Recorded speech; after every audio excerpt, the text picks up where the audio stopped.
Assalamualaikum warahmatullahi wabarakatuh.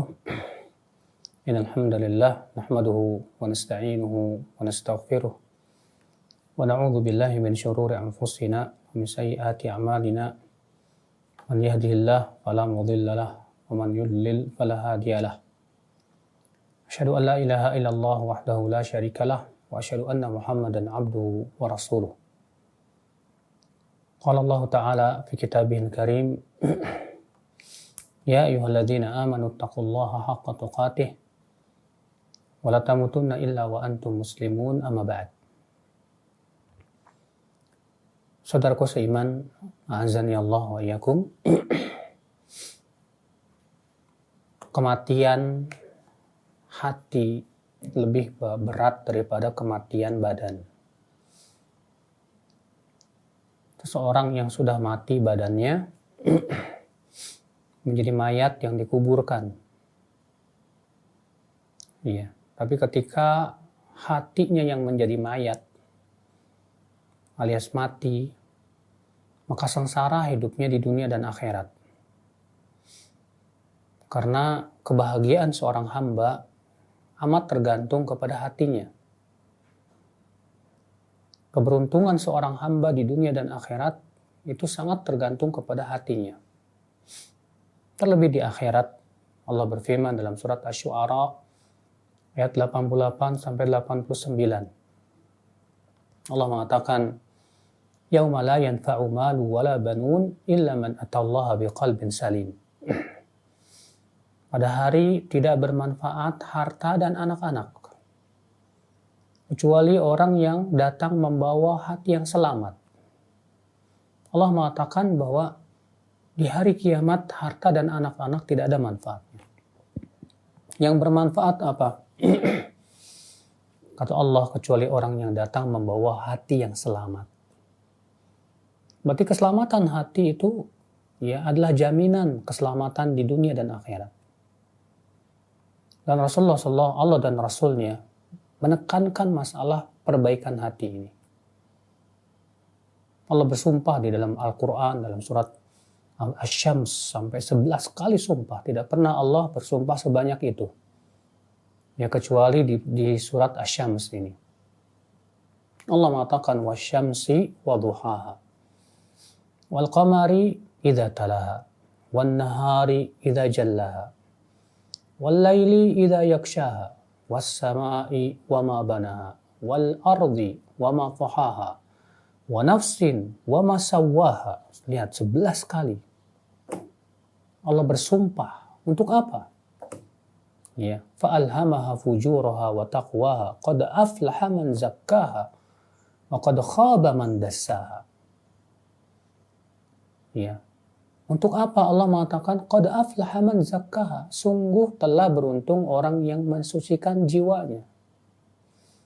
Dan sungguh merugi orang yang mengotori jiwanya. Dan jiwa yang dimaksud di sini tentu yang dimaksud adalah hatinya. Maka saudaraku seiman, diturunkannya kitab-kitab suci untuk mensucikan hati. Diutusnya para rasul untuk mensucikan hati. Bahkan seluruh ibadah yang agung, tiada lain adalah untuk mensucikan hati. Tauhid adalah untuk mensucikan hati. Ya, demikian pula salat untuk mensucikan hati. Zakat, puasa, haji, dan berbagai macam amalan soleh yang kita lakukan, itu tiada lain adalah untuk mensucikan hati kita, ya akhwal Islam. Allah berfirman, Ya ayuhan nas, wa'budu rabbakum alladhi khalaqakum, walladzina min qablikum la'allakum tattaqun.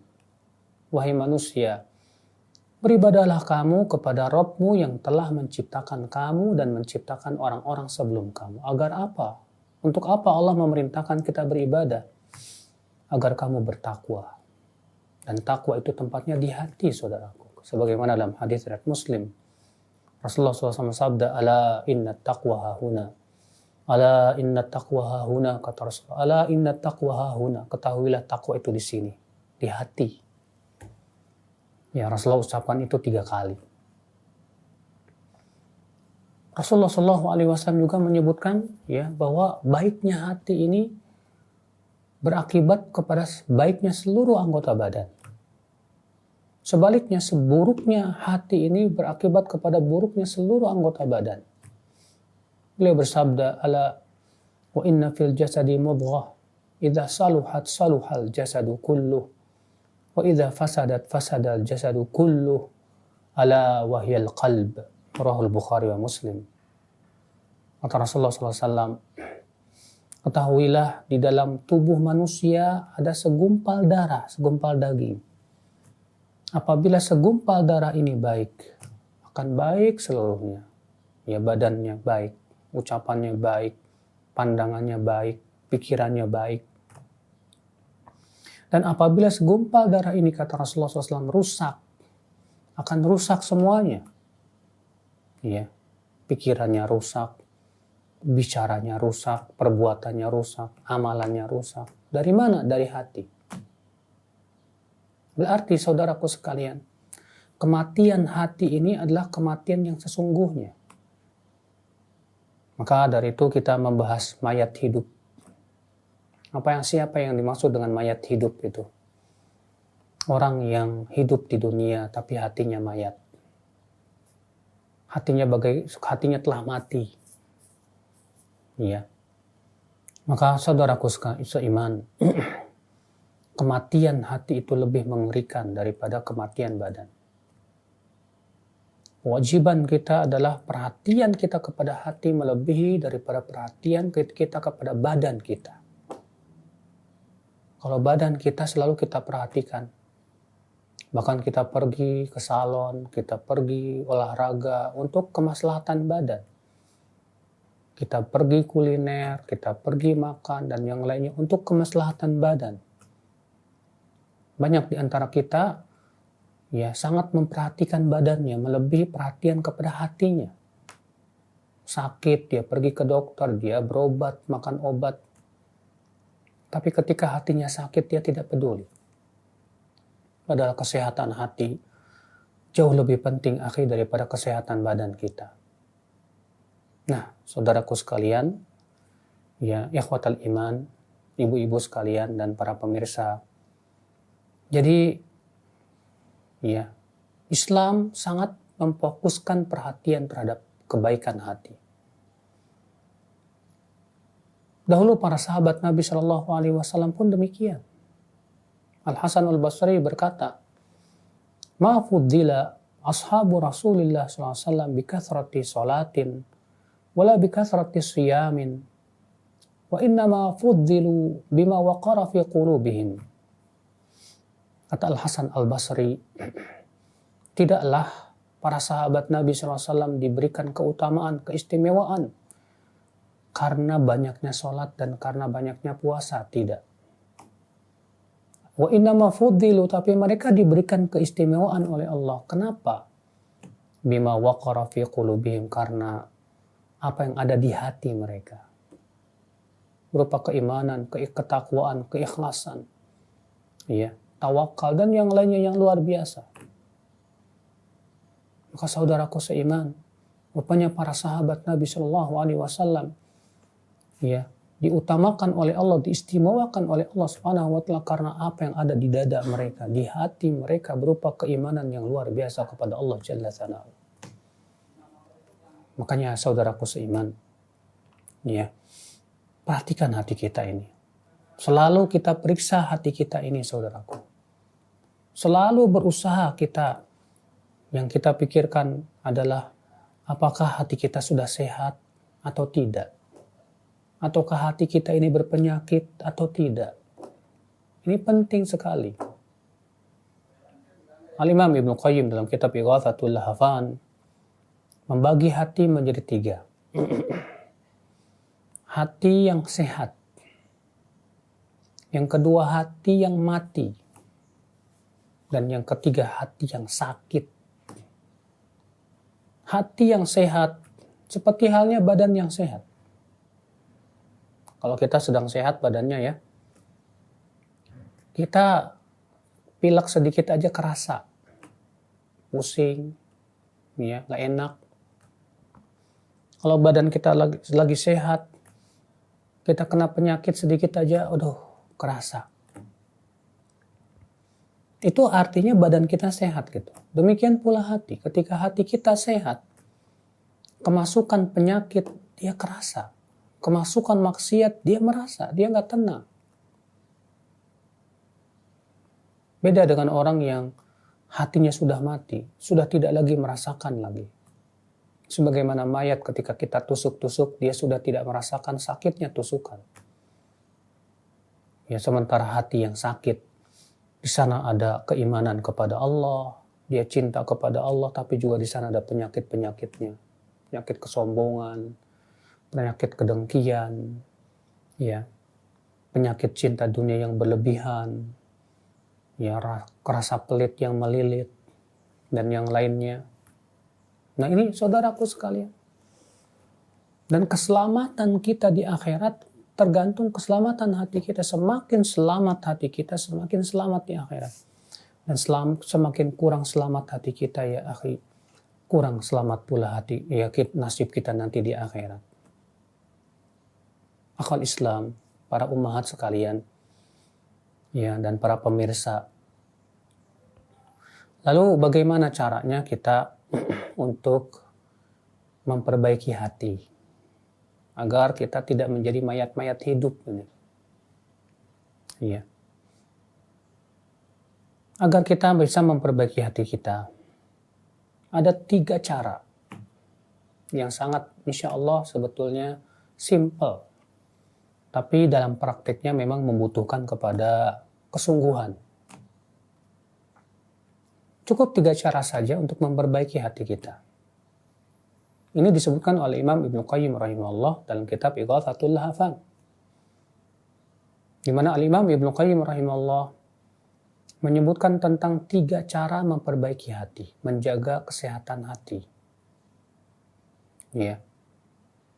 Yang pertama kata beliau, yaitu menjaga stamina hati. Jadi beliau mengatakan, sebetulnya kata beliau dalam kitab Ighatsatul Lahafan, ya, kesehatan hati itu tidak ada bedanya dengan kesehatan badan.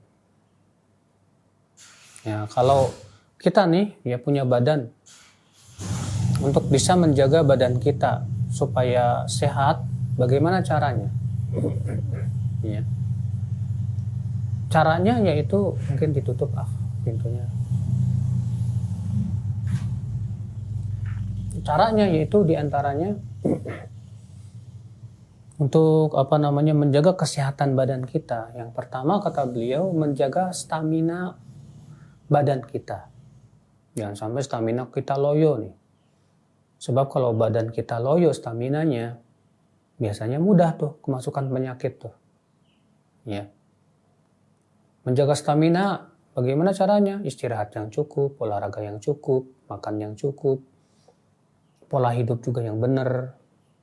Jangan sampai kita pola makannya salah, pola tidurnya salah, tidurnya kebiasaan larut malam, akibatnya berpengaruh kepada kesehatan badan misalnya.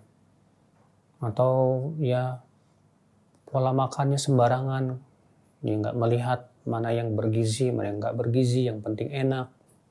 Akibatnya staminanya semakin menurun. Atau kurang olahraga, akibatnya juga semakin menurun. Ya. Nah, ini stamina kesehatan badan ini kita praktekkan juga untuk menjaga stamina kesehatan hati.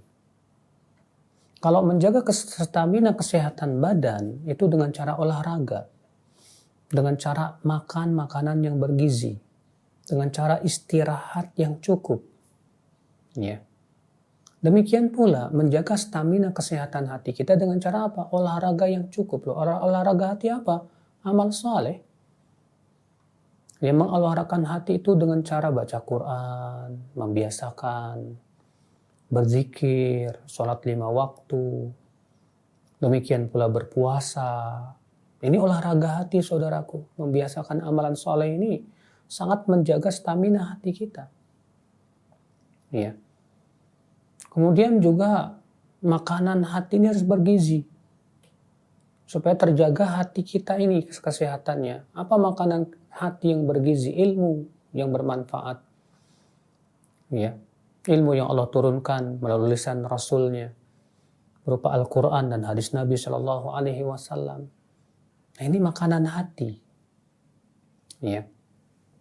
Dan hati juga perlu diistirahatkan. Bagaimana istirahat hati? Istirahat hati itu ya dengan cara menenangkan hati, biar tenang, tentram hati kita. Banyak apa berzikir kepada Allah Subhanahu Wa Taala. Ya Allah berfirman, ala bi dzikrillahi tatma'innul qulub. Ketahuilah dengan zikir kepada Allah hati menjadi tenang, tentram dia. Ya. Istirahatkan. Jangan hati kita digunakan buat mikirin orang terus. Ya kata para ulama, zikrun nasi da'un wa zikrullahi dawaun. Mengingat manusia itu penyakit dan mengingat Allah itu obat. Ya. Kita mengingat si fulan dengan sifatnya yang kita nggak suka, membuat kita kesel. Kita mengingat si anu, si fulan, yang lainnya, yang akibatnya kita jadi penyakitan hati kita. Dengki lah, kesel lah, ya, hasad yang ada dan yang lainnya. Maka istirahatkan hati kita dengan banyak berzikir kepada Allah. Ya, memikirkan manusia, kalau memang ada manfaatnya silakan. Memikirkan dunia, kalau ada manfaatnya silakan. Ya, tapi ingat, hati pun punya hak untuk dia beristirahat dengan cara bermunajat kepada Allah Subhanahu Wa Taala, terutama di waktu malam. Ya. Nah, ini menjaga kesehatan hati, sama dengan menjaga stamina badan kita. Ini yang pertama. Jadi kaidah menjaga kesehatan badan itu yang pertama tadi, menjaga stamina badan kita dengan cara olahraga yang cukup, makanan yang bergizi, dan istirahat yang cukup. Demikian pula hati kita demikian. Yang kedua, saudaraku sekalian, ya, yaitu jangan mengkonsumsi sesuatu yang bisa merusak badan kita. Ya. Karena kalau kita salah konsumsi, yang kita konsumsi bisa menyebabkan berbagai macam penyakit di badan kita nih. Yang kita makan sesuatu yang kurang sehat, akhirnya timbul penyakit kolesterol, timbul penyakit apalagi asam urat, timbul penyakit apalagi diabetes, timbul lagi penyakit yang lainnya. Kenapa? Karena kita ya sembarangan makan. Kita memasukkan ke dalam tubuh kita ya, sesuatu yang sebetulnya sangat kurang bagus untuk dikonsumsi. Ya. Ini penting sekali, makanya dalam Islam masalah makan juga kita penting untuk memilah dan memilih. Allah mengharamkan arak, walaupun arak ada manfaatnya, tapi Allah mengatakan mudaratnya jauh lebih besar daripada manfaatnya. Ya. Allah mengharamkan racun, udah jelas semua orang tahu.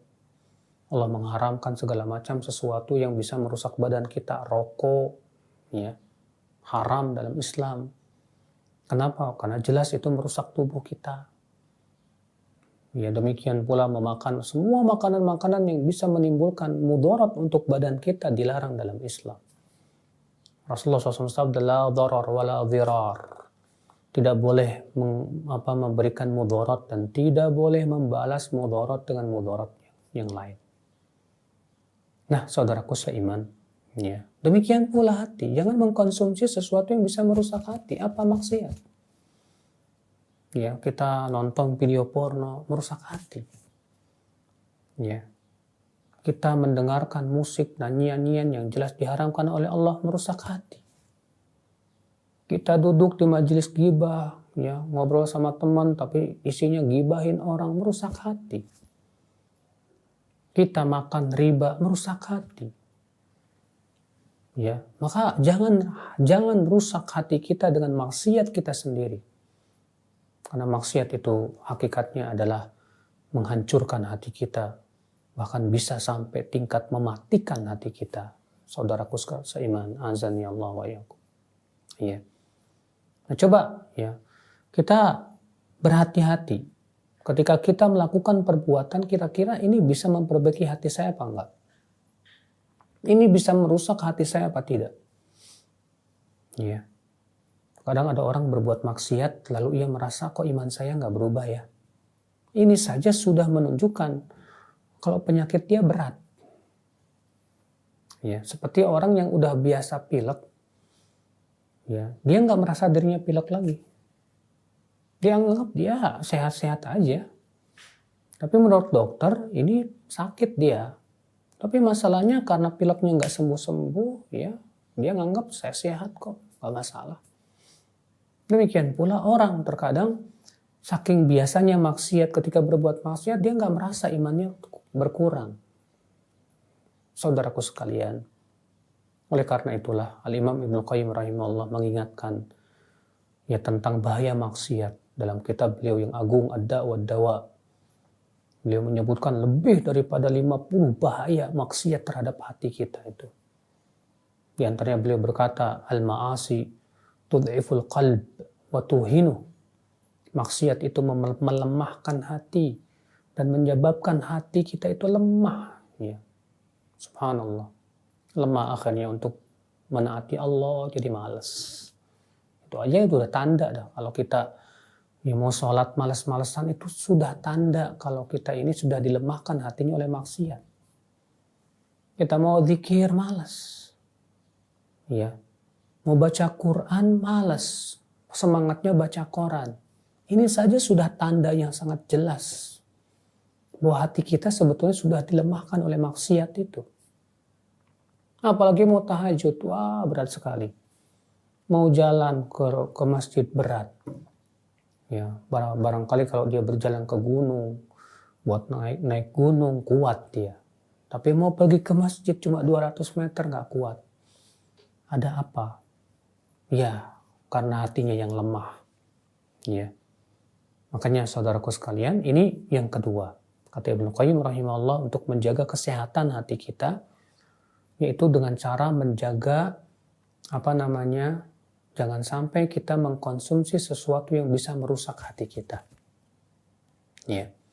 Yang ketiga, saudaraku sekalian, menjaga kesehatan badan, yang ketiga yaitu dengan cara mengeluarkan unsur-unsur yang rusak dari badan kita. Bagaimana caranya kalau untuk kesehatan badan kita ya? Bisa dengan cara dibekam. Dikeluarkan tuh darah kotornya. Atau dengan cara dimuntahkan. Ya. Biasanya kalau orang keracunan, badan kita otomatis akan mengeluarkannya dengan cara apa? Mencret biasanya itu. Keluar melalui lubang bawah, mencret karena keracunan biasanya tuh. Nah, kalau misalnya nggak dikeluarkan tuh racun-racunnya, mati tuh orang. Ya, berarti harus dikeluarkan itu. Ya, kalau kita sebulan nggak bisa kentut, bayangkan gimana tersiksanya, karena kentut itu adalah sesuatu yang bisa memberikan mudarat buat badan kita. Ya, tapi dengan dikeluarkan angin dari badan kita, alhamdulillah terjaga kesehatan kita. Ya, demikian pula ya ketika syahwat kita merontak harus dikeluarkan air maninya. Ya, dengan kepada tempat yang halal tentunya. Kalau enggak dikeluarkan penyakit. Demikian pula, ya, pokoknya ini harus dikeluarkan nih. Entah itu dengan cara dibekam, cara muntah, dengan berbagai macam cara. Demikian pula hati, akhi. Hati ini harus dikeluarkan dosa dari hati kita ini. Bagaimana caranya, kata Ibnu Qayyim itu dengan banyak taubat dan istighfar. Dengan cara kita selalu bertaubat kepada Allah, selalu kita istighfar kepada Allah Subhanahu wa taala. Makanya Allah dia menyuruh kita untuk banyak-banyak istighfar. Allah mengatakan wal mustaghfirina bil ashar, dan orang-orang yang senantiasa istighfar di waktu sahar, itu di akhir malam. Rasulullah SAW juga bersabda, ya ayuhan nas tubu ila Allah wastaghfiruh, fa inni atubu ila Allah wa astaghfiruhu fil yawmi 100 marrah. Wahai manusia, bertaubatlah kamu kepada Allah dan istighfar. Karena aku, kata Rasulullah SAW, taubat kepada Allah dan istighfar satu harinya tuh lebih dari 100. 100 kali Rasulullah SAW. taubat dan istighfar. Padahal Rasulullah SAW ya sudah dijamin masuk surga. Rasulullah sudah diampuni dosanya yang lalu maupun yang akan datang. Sementara kita nggak dapat jaminan. Maka seharusnya kita lebih banyak lagi istighfarnya kepada Allah Subhanahu wa taala ya. Ya.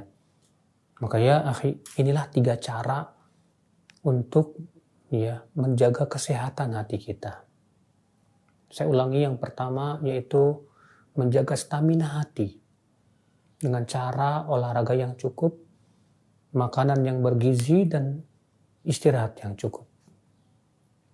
Yang kedua yaitu jangan mengkonsumsi sesuatu yang bisa merusak hati kita.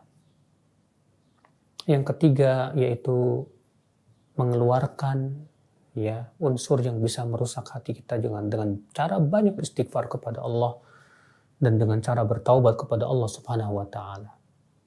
Akhwat iman, azani Allah wa iyyakum. Nah, ini ya cara untuk menjaga kesehatan hati kita.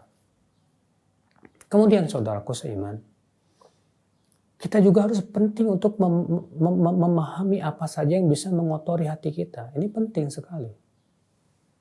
Ya. Sebab kalau kita tidak mengenal apa saja yang bisa mengotori hati kita, sulit. Juga kita harus mengenal apa saja penyakit hati kita. Kenali penyakit hati. Kita nih, ya, ingin badan kita sehat. Oke. Kemudian kita kena sakit. Otomatis untuk kita mengobati sakit kita itu harus tahu dulu dong jenis penyakitnya. Jangan sampai kita sakitnya DBD, dikasihnya ya obat diabetes. Jangan sampai kita sakitnya diabetes, dikasihnya obat asam urat. Ya, tentu salah. Berarti orang yang ingin mengobati penyakit hati juga harus sama, diagnosanya harus tepat dulu. Seperti halnya seorang dokter yang mau mengobati pasien. Dokter ini mau mengobati pasien. Apa bu keluhannya? Oh pusing. Apalagi dilihat matanya, dilihat lidahnya, diperiksa urinnya, diperiksa fesesnya, diperiksa semuanya. Setelah itu baru ya dokter bisa mengambil kesimpulan. Oh ibu ternyata sakitnya ini. Setelah kita tahu penyakitnya, berarti seorang dokter harus bisa memberikan obat yang tepat. Ya, ketika sudah tahu, wah ini obat yang tepat ini, berarti kita juga harus tahu dosisnya yang tepat. Ada orang tahu obatnya ini, tapi nggak tahu dosisnya juga kurang. Karena obat itu kalau dosisnya kurang, nggak berpengaruh. Kalau obat itu dosisnya berlebihan, malah timbul penyakit yang lain. Berarti harus tepat ini. Ya. Demikian pula hati. Kita ini harus kenal, kita ini harus lebih mengenal penyakit-penyakit hati. Sebab dengan kita mengenal penyakit-penyakit hati, kita akan tahu sebetulnya yang ada di hati saya penyakitnya apa aja sih. Coba kita perhatikan deh. Iya. Oh saya ini kalau melihat orang lain dapat kenikmatan, kok suka panas ya, nggak suka. Wah ini tanda-tanda ini saya kena penyakit dengki. Wah saya kena penyakit hasad ini. Ya. Terus apa dong obatnya? Ketika kita tahu bahwa kita punya penyakit hasad dengki ini. Ya. Nah kita cari obatnya yang pas. Oh ternyata kata para ulama penyakit dengki itu obatnya adalah kita doakan orang yang kita dengkiin. Ketika kita dengki sama si fulan, kita doakan, ya Allah ampuni dosa dia. Ya Allah berkahi barangnya, hartanya ya Allah. Kemudian kita berusaha kasih hadiah kepada dia, itu hilang insya Allah. Ya. Kita ini kok kalau ngelihat memandang orang lain selalu memandang dengan remeh. Saya lebih berilmu dari dia. Saya lebih baik dari dia. Oh, ini jenis penyakit apa ya? Oh, ternyata itu penyakit sombong. Karena Rasulullah SAW ketika menyebutkan tentang sombong, apa kata Rasulullah SAW? Al-kibru batarul haqqi wa ghamtun nas. Sombong itu menolak kebenaran dan menganggap remeh orang lain. Saat kita selalu meremehkan orang dan kita selalu merasa lebih baik dari dia, wah ini kita kena penyakit sombong. Udah kita kenali penyakit, berarti kita tugasnya cari apa? Obat. Apa obatnya kesombongan ini? Ya. Pernah dulu di zaman para sahabat Abu Hurairah radhiyallahu an, beliau diangkat sebagai gubernur kota Madinah. Ya. Kemudian Abu Hurairah ada perasaan kok saya kalau merasa lebih hebat ya. Maka Abu Hurairah ingin ya menghilangkan perasaan sombongnya itu. Caranya gimana? Pergi ke hutan cari kayu bakar. Kemudian kayu bakar itu dia gendong sendiri dan dia jualan di pasar, jualan kayu bakar. Sampai orang-orang merasa heran. Loh, ini kok gubernur kota Madinah jualan kayu bakar di pasar? Rupanya Abu Hurairah sengaja lakukan itu untuk menghilangkan, membersihkan hatinya itu. Umar bin Khattab pernah suatu ketika dia merasa dirinya saya kan Amirul Mukminin. Saya punya kehebatan, saya dan akhirnya Umar berpikir dari setan. Tiba-tiba Umar naik mimbar dan berkata, ketahuilah wahai kaum muslimin, aku ini cuma anak seorang wanita yang makan ya roti gandum. Setelah itu turun Umar. Para sahabat bingung, kok Umar kok kamu ngomong apa sih kok tiba-tiba begitu? Atau Umar tadi ada dalam pikiranku yang enggak. Ya. Masya Allah. Salafus soleh berusaha untuk menghancurkan perasaan merasa dirinya lebih hebat daripada orang lain. Kita juga berusaha ya, untuk menghancurkan perasaan bahwa kita ini lebih hebat. Ya. Untuk menghancurkan perasaan suka meremehkan orang lain. Bagaimana? Ini harus kita obati. Jangan dibiarkan. Apalagi Rasulullah SAW mengatakan la yadkhulul jannah, tidak akan masuk surga orang yang ada di dalam hatinya sebesar biji sawi dari kesombongan. Tuh lihat. Ya, orang yang ada di hatinya sebesar biji sawi dari kesombongan tuh nggak masuk surga kata Rasulullah SAW. Makanya jangan remehkan. Ya. Terlebih penyakit hati yang paling berat itu apa?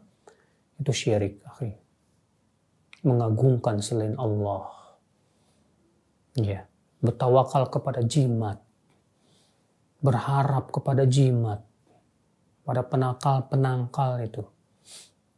Kita merasa pede kalau kita pakai penangkal, ya di sabuk kita. Ya, katanya ini bisa menolak bala. Ini wallahi ya akhi penyakit yang berat di mata Allah. Tidak sampai Allah tidak akan pernah mengampuni dosa seperti ini kalau ia wafat di atasnya. Karena ini jelas syirik, ya, memalingkan ibadah kepada selain Allah Subhanahu wa taala. Sebagaimana Allah berfirman, "Innallaha la yaghfiru ay yushraka bih wa yaghfiru ma duna dzalika liman yasha." Sesungguhnya Allah tidak mengampuni dosa syirik dan mengampuni dosa yang lebih rendah dari itu. Ya. Akhul Islam azani Allah wa ya. Nah, kenali penyakit-penyakit hati, akhi. Ya. Ketika kita zikir, kok saya berzikir malas ya. Saya kok mau mengingat Allah itu malas ya. Ada apa ini? Nah, ini tanda, sinyal ya kalau ada penyakit di hati kita. Ya. Caranya bagaimana? Coba kita cari amal ibadah lain yang kita semangat di situ. Kita mau baca Quran, malas. Caranya bagaimana? Coba kita paksakan dulu deh. Memang di awal-awal berat, seperti makan jamu. Minum jamu itu seperti itu. Kalau kita minum jamu, ya di awal-awal pahit. Gak enak. Tapi masalahnya untuk kebutuhan badan saya ini. Ya, terkadang kita rela untuk menahan pahitnya jamu untuk demi kesembuhan badan kita. Sama halnya demikian pula. Kita harus tahan ya, getirnya membiasakan amal. demi untuk kesehatan badan kita. Ya. Ketika kita baca Quran kok kayaknya berat banget, paksakan. Ya. Caranya gimana? Rayu jiwa kita. Karena ini jiwa kita ini harus dirayu loh. Kata para ulama, jiwa kita ini gaya seperti wanita. Harus dirayu. Caranya gimana? Gini. Saya mau baca Quran 10 menit aja. Ketika kita baca Quran, ada penolakan di hati karena hati kita tidak biasa. Karena hati kita ada penyakitnya. Biasanya terasa berat itu. Kita rayu. Enggak, cuma 10 menit aja kok. Setelah selesai 10 menit, coba rasakan perbedaannya di hati kita. Biasanya akan terjadi perbedaan itu. Ya. Akhwat Islam azani Allah wa yakum. Maka dari itulah ya akhi, ya.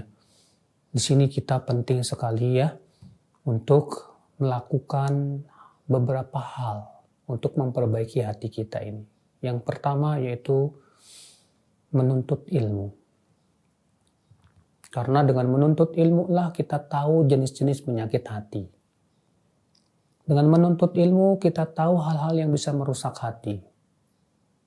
Dengan menuntut ilmu kita tahu tentang bagaimana berbagai macam amalan soleh yang bisa memperbaiki hati.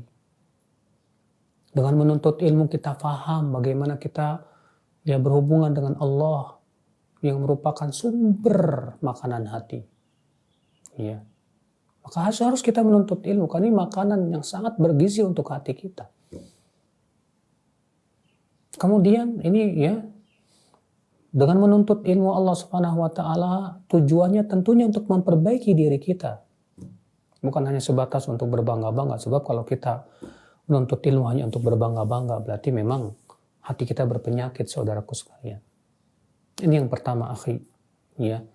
Saudaraku sekalian, ibu-ibu sekalian, ummahat, ya.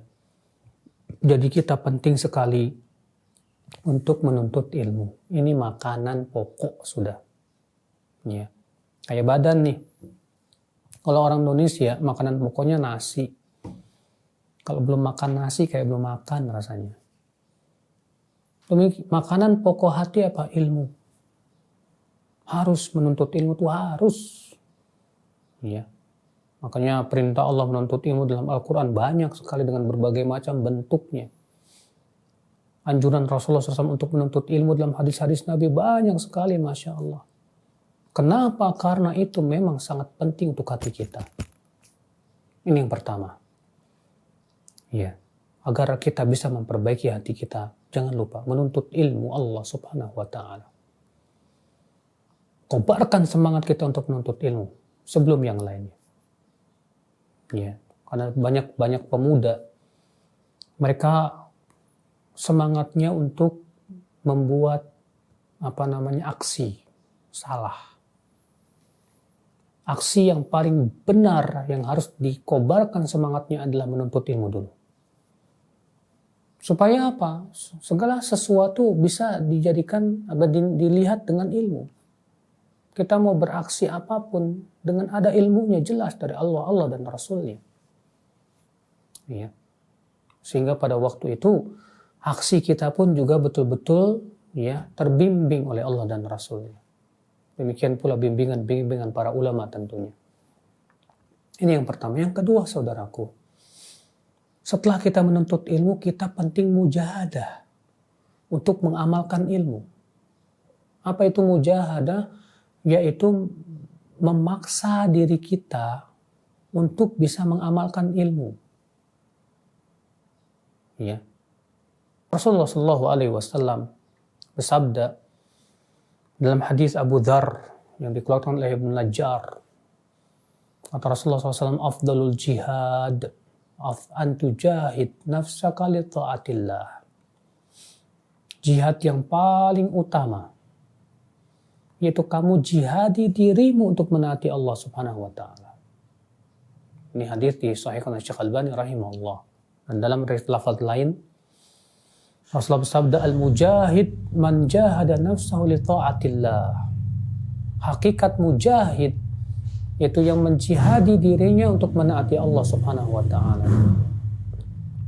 Ya, itu hakikat mujahid itu, orang yang berjihad. Hakikatnya adalah yang menjihadi dirinya untuk menaati Allah Subhanahu wa taala. Subhanallah, saudaraku seiman, azani Allah wa iyyakum. Karena memang untuk memaksa diri kita untuk mengamalkan ilmu tidak mudah.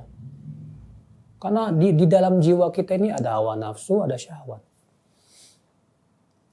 Manusia itu ya punya sifat ya lebih senang mengikuti syahwatnya. Kita tidak bisa mengamalkan suatu perintah Allah kalau kita tidak bisa melawan diri kita sendiri. Kalau kita merasa lemah di hadapan hawa nafsu, berat kita untuk menaati Allah Subhanahu wa taala. Berat kita untuk mengamalkan ilmu Allah Subhanahu wa taala. Allah. Makanya harus ada mujahadah. Jihad melawan diri sendiri, dan jihad melawan diri sendiri itu kata para ulama dasar dari segala macam jihad. Bahkan itu jihad yang abadi selama hayat di kandung badan sampai kita mati. Jihad seperti ini tidak akan pernah terputus. Saudaraku seiman, azani Allah wa iyyakum. Maka kita jihadi diri kita untuk membiasakan sholat 5 waktu tepat waktu nih gimana? Membiasakan sholat sunnah rawatibnya. Ini tidak mudah, butuh kesabaran, akhi. Iya. Menjihadi diri kita untuk meninggalkan maksiat tidak mudah, butuh kesabaran. Menjihadi diri kita untuk sholat tahajud, untuk puasa sunnah, untuk zikir kepada Allah, untuk membaca Al-Quran. Tentunya sesuai dengan kemampuan kita, karena kemampuan manusia berbeda-beda. Maka kita berusaha, ya, setiap kita untuk berjihad melawan diri kita sendiri, melawan hawa nafsu dan melawan syaitan. Karena itu adalah merupakan jihad yang agung di sisi Allah Subhanahu wa taala. Nah, ini yang kedua. Setelah kita menuntut ilmu, kita berusaha untuk mujahadah, mengamalkan ilmu demi kebaikan hati kita. Dengan cara seperti itulah kita insya Allah bisa memperbaiki hati kita, saudaraku. Iya. Kemudian yang ketiga, ya akhi, kita berusaha, saudaraku sekalian, mempunyai hal-hal yang bisa menguatkan diri kita. Apa yang menguatkan diri kita? Teman yang saleh. Teman yang saleh. Allah Subhanahu wa taala mengatakan kepada Nabi Musa, "Sanashuddu 'adudaka bi akhika." Kami akan kokohkan engkau hai Musa dengan saudaramu itu. Allah mengatakan, kami akan kokohkan engkau dengan saudaramu yaitu Harun. Wahai Musa. Nabi Musa dikokohkan oleh Allah dengan saudaranya yang bernama Harun. Kita butuh teman dalam hidup untuk mengokohkan hati kita di atas agamanya. Siapa teman yang bisa menjadikan kita selalu istiqomah? Ini yang kita pilih. Teman-teman yang saleh, bukan teman-teman yang malah menjauhkan kita dari Allah Jalla wa'ala. Bukan teman-teman kita yang malah menjerumuskan kita kepada maksiat Allah Jalla wa'ala. Bukan.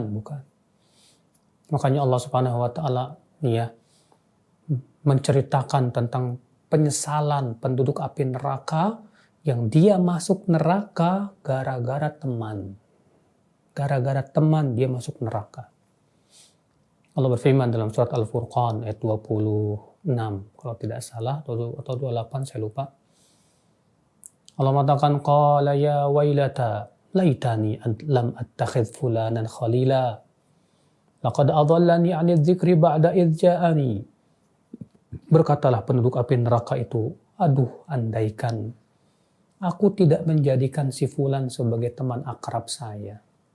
Sungguh dia sudah menyesatkan saya dari peringatan setelah peringatan itu datang kepada saya. Nyeselnya di neraka. Gara-gara temannya dia masuk neraka. Maka kita ingin cari teman yang bisa mengajak kita ke surga ya akhi. Ya.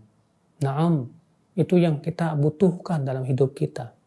Saat kita futur ada orang yang menguatkan hati kita. Saat kita lemah ada orang yang berusaha memberikan motivasi hidup kita. Ya. Teman yang saleh. Teman yang selalu mengajak kita kepada kebaikan.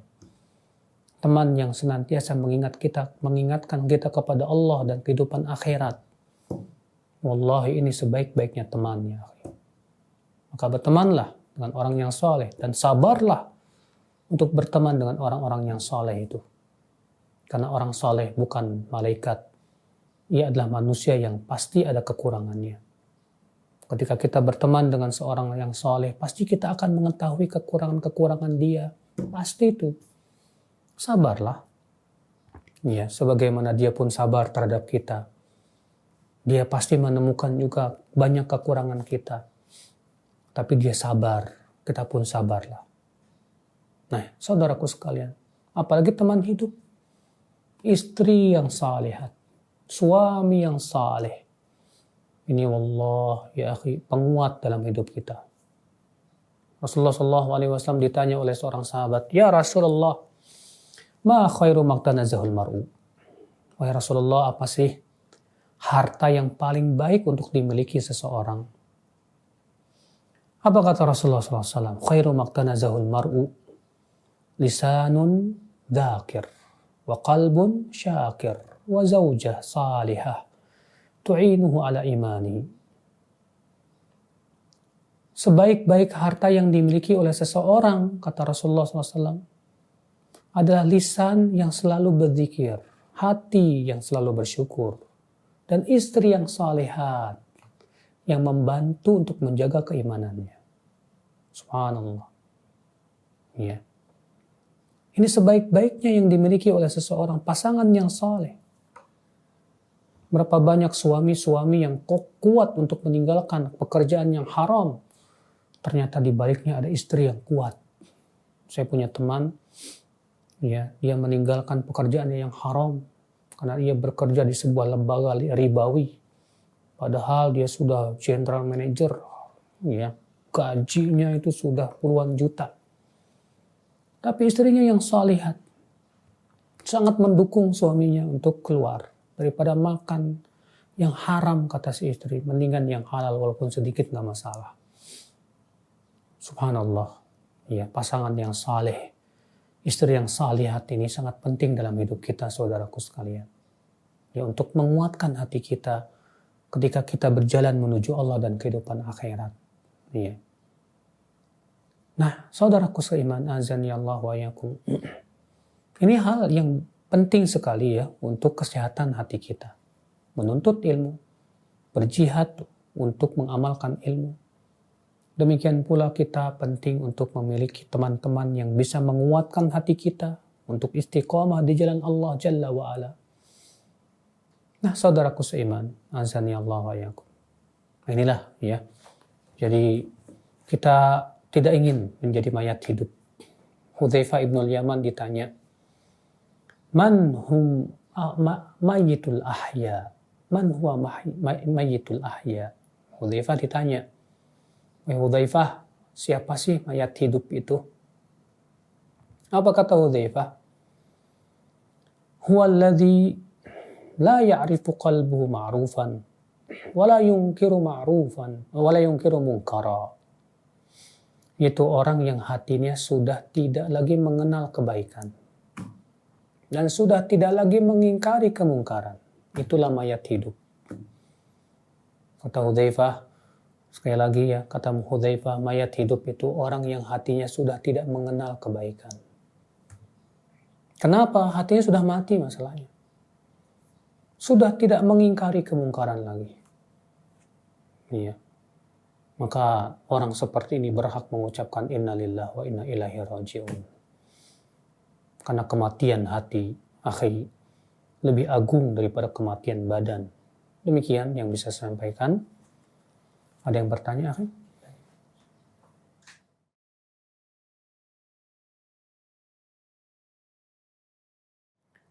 Cuek terhadap kemungkaran. Apa maksudnya cuek terhadap kemungkaran? Artinya nggak peduli, sudah hatinya tidak mengingkari lagi. Maka saya katakan, saudaraku, bahwa ini tanda mayat hidup. Saya sudah sebutkan tadi perkataan Hudzaifah ibn Yaman. Iya.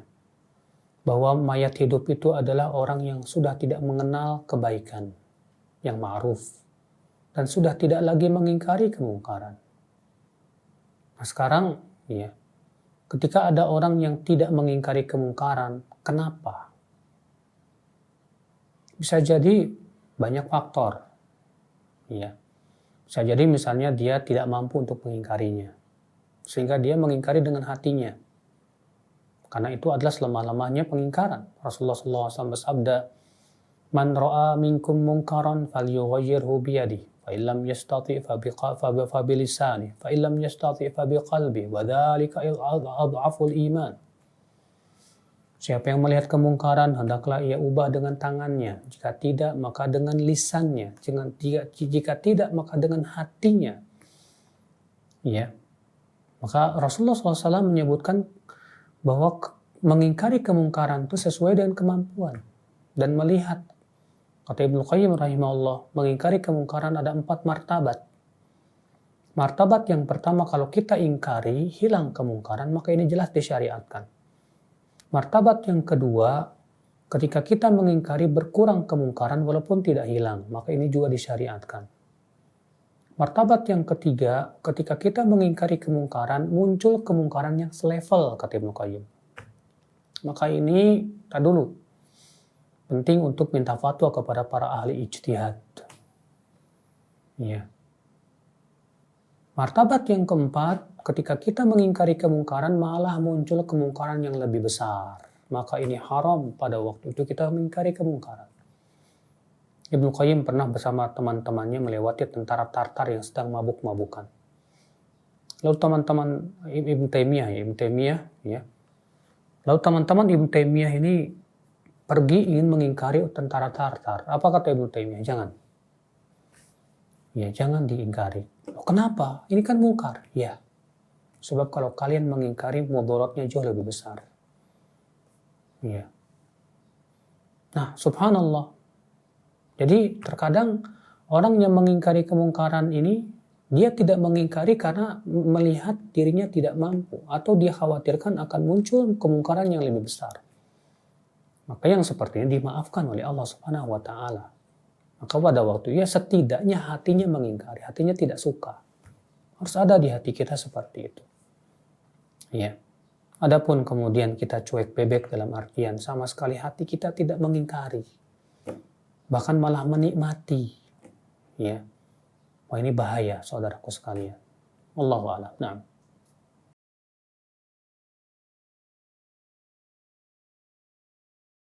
Ketahuilah saudaraku seiman,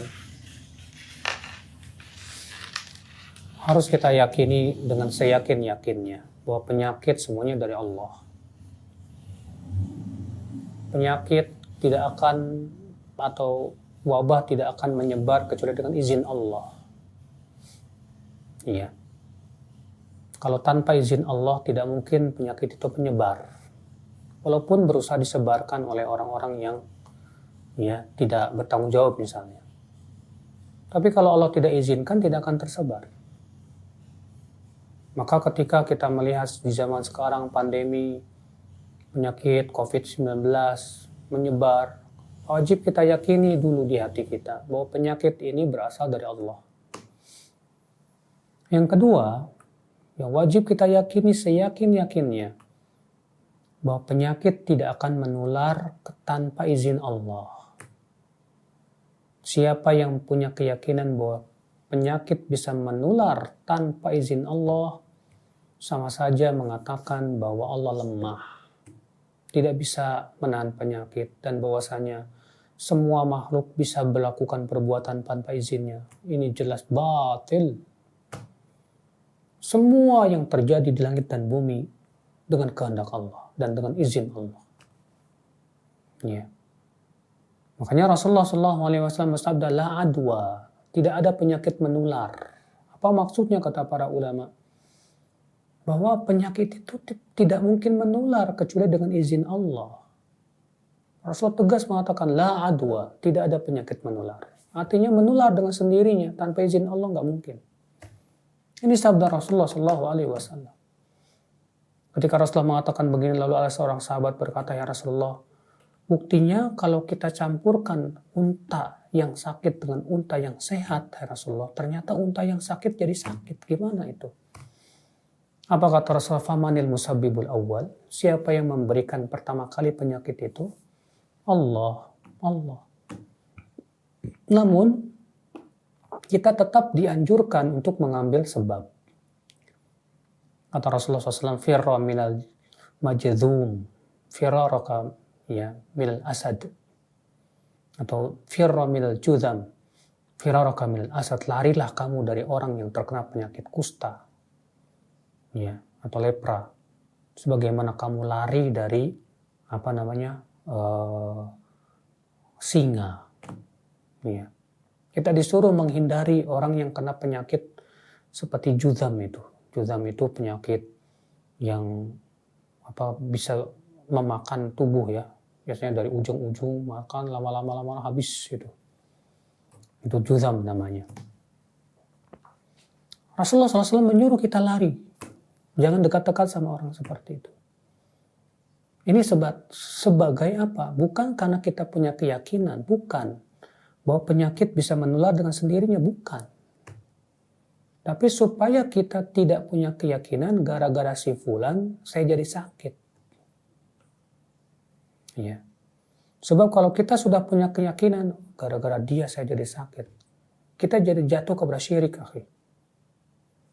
Naam, jatuh kepada syirik kok gimana? Iya. Yang menularkan itu Allah. Adapun dia yang sakit, dia tidak punya kemampuan apa-apa. Ya. Yang menularkan itu Allah Subhanahu wa taala. Makanya kalau kita berkata begini, saya sakit gara-gara si fulan, enggak boleh. Enggak boleh kita berkata seperti itu. Yang benar kita katakan saya sakit semua dengan izin Allah. Iya. Kita terkena penyakit COVID-19, izin Allah. Kita enggak kena juga izin dari Allah Subhanahu wa taala. Semua dari Allah Subhanahu wa taala. Nah, setelah kita tahu ini, ya, bahwa penyakit tidak akan menular kecuali dengan izin Allah, pergilah Anda sholat berjamaah sambil menjaga, ya, jarak atau hal-hal yang bisa mencegah kita dari penyakit tersebut dan bertawakal kepada Allah Subhanahu wa taala. Ya. Bertawakal kepada Allah, apalagi pemerintah mengizinkan. Ya, tapi dengan misalnya dengan protokol-protokol, ya, sekian dan begini dan begitu, ya silahkan. Kita jaga hal seperti itu. Adapun kemudian kamu di rumah aja ketakutan, terus akan-akan kalau keluar rumah pasti kena, ini jelas kita tidak punya tawakal kepada Allah Subhanahu wa taala. Nggak boleh kita seperti itu, berlebihan, ya akhi. Ya. Udah, kita pergilah ke masjid beribadah kepada Allah, tawakal kepada Allah sambil kita berusaha. Kalau kita qadarullah kena, semuanya dari Allah. Bukan karena si fulan, bukan karena si alan dan yang lainnya. Karena Rasulullah tegas mengatakan dalam hadisnya, la adwa, tidak ada penyakit menular. Artinya, tidak mungkin menular kecuali dengan izin Allah Subhanahu wa taala. Allahu a'lam.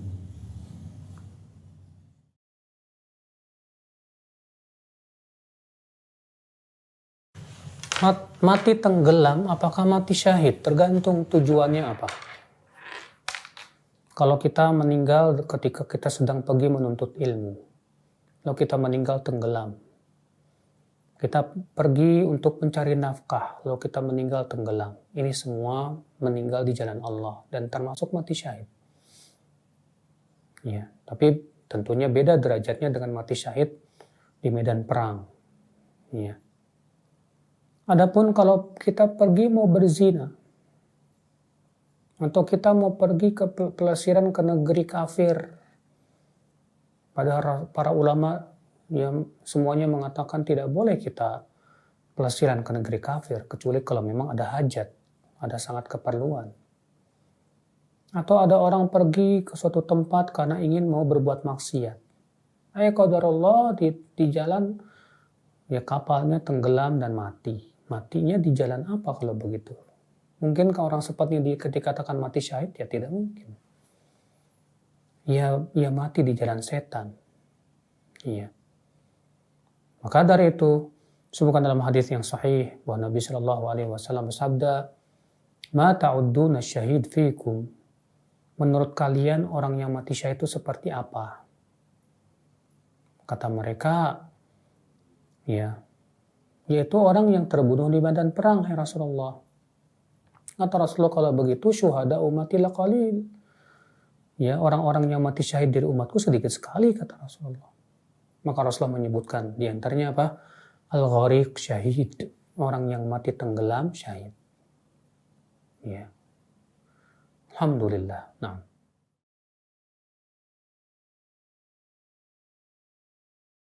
Bagaimana berteman dengan mayat hidup yang sudah kita jelaskan tadi? Pertama, ya, kita ingin menyelamatkan orang lain, jangan sampai malah mengorbankan diri sendiri masuk neraka. Pengen si fulan masuk surga, tapi dengan cara kita masuk neraka, ini juga salah. Maka ukur kemampuan kita. Mampukah saya, ya kalau saya berusaha untuk menyelamatkan dia dan menghidupkan hati dia, seberapa kemampuan saya. Karena terkadang mayat hidup ini membawa syubhat. Terkadang mayat hidup ini malah ya menularkan penyakit hatinya ke kita. Nah, kita lihat apa cara yang tepat buat dia ini. Kalau saya bergaul akrab sama dia, apakah kira-kira kita malah tidak terpengaruh dengan dia? Wallahi, menyelamatkan diri kita sendiri lebih utama daripada yang lain. Allah mengatakan, ku anfusakum wa ahlikum nara. Pelihara dari kalian sendiri dan keluarga kalian dari api neraka. Maka dari itu kita lihat, ya, apa cara yang paling tepat. Kita hanya berusaha. Hidayah milik Allah. Kita berusaha saja dengan cara misalnya kita setelkan radio, ceramah, kita kirimi MP3, atau cara yang lainnya, ya yang jelas kita hanya berusaha saja. Sambil juga kita berdoa kepada Allah di saat kita sujud, di saat kita tahajud, mendoakan supaya dia diberikan hidayah oleh Allah Subhanahu wa taala. Iya. Sambil juga kita berusaha bagaimana kita mengajak dia ke majlis ta'lim. Dia berusaha sekuat tenaga. Kalau sudah kita mengeluarkan sekuat tenaga, ternyata dia tidak dapat hidayah juga, ya sudah. Iya. Yang penting kita sudah berusaha dan terus berusaha. Ini dia Rasulullah SAW. Ya, ternyata gagal untuk mengislamkan pamannya yang bernama Abu Talib. Ternyata Abu Talib wafat dan lebih memilih meninggal di atas agama bapaknya. Agama kesyirikan. Sampai Rasulullah sedih sekali. Maka Allah menurunkan firman-Nya, innaka la tahdi man ahbabta walakinna Allah yahdi man yasha. Sesungguhnya engkau, wahai Muhammad, tidak dapat memberikan hidayah kepada siapa yang kamu mau. Akan tetapi Allah lah yang memberikan hidayah kepada siapa yang Allah kehendaki. Ya, kita cuma berusaha sekuat tenaga, cari ya waktu yang paling tepat dan cara yang paling bagus. Ya, apa kira-kira? Terkadang ada orang dapat hidayah dari hobi. Hobinya goes. Yuk kita ajak goes bersama teman-teman yang bagus. Ya, nah, di sana juga ada kajiannya. Oh, hobinya dia misalnya memanah. Ayo kita ajak. Adapun kalau hobinya dia maksiat, ya tentu kita tidak mengikutinya. Coba kita masuki, ya, supaya dia mau ingat, mau sadar. Terkadang, ya untuk memberikan mengajak orang kepada kebaikan ini memang butuh waktu, ya, butuh waktu yang lama. Ya, barangkali setelah sekian ratus kali nasihat baru dia dapat hidayah. Bahkan bisa jadi terkadang dia dapat hidayah bukan dari kita, tapi dari orang lain. Ya Allah, kita tidak tahu. Yang jelas kita hanya berusaha saja, wallahu a'lam. Nah.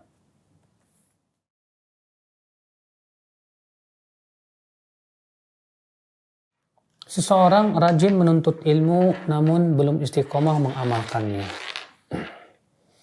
Alhamdulillah, rajin menuntutnya ilmu ini hendaklah pertahankan terus. Adapun belum istiqomah mengamalkannya, mintalah kepada Allah kekuatan dan tawakal kepadanya. Sambil meluruskan niat. Karena ya, kita sudah punya modal alhamdulillah untuk rajin menuntut ilmu. Mudah-mudahan dengan rajin kita menuntut ilmu, semakin kita memperbaiki dan mengasah hati kita. Imam At-Tabrani berkata, tadinya aku menuntut ilmu bukan karena Allah. Ternyata setelah menuntut ilmu, ya aku jadi karena Allah dan jadi ikhlas. Karena memang ilmu itu meluruskan. Nah, ya. Kalau ternyata dia belum istiqomah untuk mengamalkan ilmunya, ya, maka tentu dia berusaha sekuat tenaga bagaimana bisa mengamalkan ilmunya. Dan kita juga temannya bantu dia dengan cara memberikan nasihat yang lembut, dengan cara memberikan contoh yang baik, dengan cara kita berusaha untuk mengingatkan dia tentang kehidupan akhirat dan yang lainnya.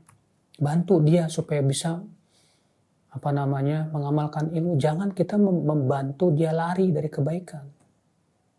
Ibnu Mas'ud berkata, "Idza ra'aita akhaka muqtarifan lidz-dzunub, ya, fala tu'ini syaitan alaih." Apa kata Ibnu Mas'ud? Kalau kamu melihat temanmu berbuat dosa, jangan bantu setan, ya, untuk semakin membuat dia lari. La taqul, jangan kamu katakan kepada dia semoga kamu dihinakan oleh Allah, semoga kamu diburkan oleh Allah. Jangan. Tapi ucapkan, ya, semoga Allah memberikan kepada kamu taubat dan membuka kepada kamu pintu taubatnya dan istighfar. Lihat Ibnu Mas'ud, Masya Allah. Iya. Jadi kalau kita punya teman jatuh kepada maksiat, jangan membantu setan membuat dia semakin lari dengan cara kamu itu percuma nuntut ilmu, gak diamalin, ya, itu hanya akan membuat kamu masuk neraka. Akhirnya gara-gara itu akhirnya dia semakin lari dari keburukan, dari kebenaran. Tidak, kuatkan hatinya, ya, doakan supaya Allah Subhanahu Wa Taala kuatkan ia untuk menjauhi maksiat tersebut. Nasihati dengan cara yang lemah lembut. Mudah-mudahan dia mau meninggalkan kemaksiatannya. Ya, Allahu a'lam. Baik, semoga yang saya sampaikan bermanfaat. Ya, yang benar itu semuanya dari Allah, dan yang salah itu dari kekurangan ilmu saya dan dari syaitan. Wabillahi taufik. Assalamualaikum warahmatullahi wabarakatuh.